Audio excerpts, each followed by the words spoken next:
Hello everyone, আসসালামু আলাইকুম and welcome back to Kohinoor. আজকে একটা ছোট্ট মাড কেক নিয়ে আসলাম। মাড কেকের ডেকোরেশন করব। খুবই কিউট অ্যান্ড ছোটো মোটো একটা মাড কেক। তো কেকটা আমি ফার্স্টে লেয়ারিং করে নিয়েছি অ্যান্ড ফাইনাল ফিনিশিংটাও দিয়ে নিয়েছি। এখন জাস্ট নোজেল ওয়ার্কটা করব।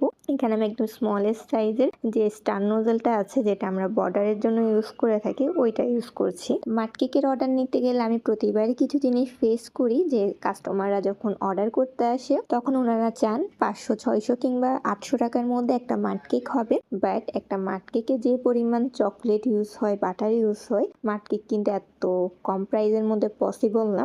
আর তাছাড়া মাড কেকের জন্য যে বেসটা ইউজ হয়ে থাকে, এটা কিন্তু স্পঞ্জ কেক না, এটা ময়েস্ট কেক হয়। আর আমরা ডার্ক চকলেট ময়েস্ট কেকটা ইউজ করে থাকি মাড কেকের জন্য। কেকটা অর্ডার করেছিল আমার একটা ফ্রেন্ড, ও ফার্স্ট টাইম আমার মাড কেকটা ট্রাই করেছিল এন্ড আলহামদুলিল্লাহ রিভিউটা খুবই ভালো আসে। আপনারা যারা আমাদের মাড কেকটা ট্রাই করতে চান, আপনারা এই মিনি ভার্সনটা নিতে পারেন। তো এই হচ্ছে আমাদের মিনি মাড